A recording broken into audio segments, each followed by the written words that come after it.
پیارے رسول صلی اللہ علیہ وسلم سے ایک شخص نے عرض کیا کہ حضرت اولاد پر ماں باپ کا کتنا حق ہے؟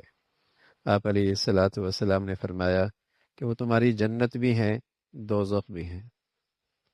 مطلب یہ ہے، اگر تم ماں باپ کی فرما برداری اور خدمت کرو گے اور ان کے راضی رکھو گے، جنت میں جاؤ گے، اور اس کے برعکس اگر ان کی نافرمانی اور تم نے انہیں تکلیف دی اور ایذا پہنچائی اور انہیں ناراض رکھا اور ان کا دل دکھایا، پھر ظاہر ہے تم اللہ کی ناراضگی کے مستحق بنو گے، دوزخ میں جاؤ گے۔ ماں باپ بہت بڑے محسن ہیں، اللہ کے بعد اور اللہ کے رسول کے بعد ماں باپ کا بڑا حق ہے۔ اللہ تعالیٰ نے خاص طور پہ جب اپنا حق بتایا تو ایک جملہ کہا، اللہ تعبدوا الا ایہ، اور جب بات اماں ابا کی آئی تو ایک جملے پہ اکتفا نہیں کیا، کئی سارے جملے کہے۔ وبالوالدین احسانا اما یبلغن عندک الکبر احدهما او کلاهما فلا تقل لهما اف ولا تنہرهما وقل لهما قولا کریما واخفض، کہتے ہی چلے گا اللہ کریم۔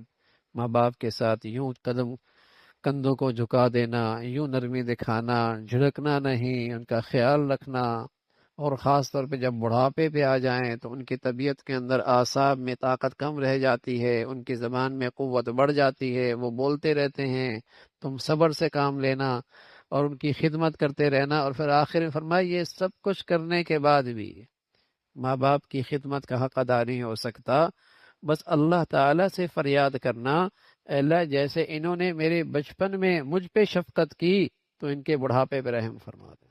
رب ارحمہما کما ربیانی صغیرا۔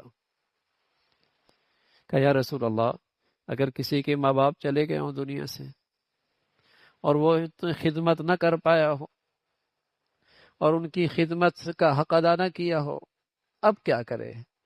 کیسے ان کا فرما بردار اولاد کھلائے گے؟ کل قیامت میں یہ اولاد بھی فرما بردار کیسے کھلائے گی؟ تو آپ علیہ الصلاۃ والسلام نے فرمایا ان کے لیے استغفار کرتا رہے، ان کے لیے بخشش کی دعائیں کرتا رہے، انہیں اپنی نیکیوں میں یاد رکھے اور ان کے ملنے جلنے والوں سے اچھا سلوک کرے، ان کے ساتھ اچھا برتاؤ کرے۔ تو اگر والدین موجود ہیں، بڑی سعادت ہے، بڑی خوش نصیبی ہے، وہ سرمایہ ہے، ان کی خدمت کیجئے، اللہ تعالیٰ ملتے ہیں، اللہ تعالیٰ خوش ہوتے ہیں، اور ان کی دعائیں ماں باپ کے لیے، اولاد کے لیے بڑا قیمتی سرمایہ ہے۔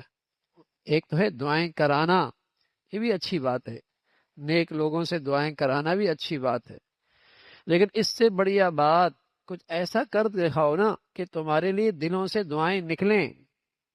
ماں باپ سے دعائیں لینا بھی بڑی بات ہے، لیکن ایسی خدمت کرو، ایسا جی خوش کرو کہ ان کے دلوں سے تمہارے حق میں دعائیں نکلیں، کام بن جائے گا، کام بن جائے گا۔ تو اللہ تعالی ہمیں اپنا بھی اور اپنے والدین کا فرما بردار بنائے، عمل کی توفیق نصیب فرمائے۔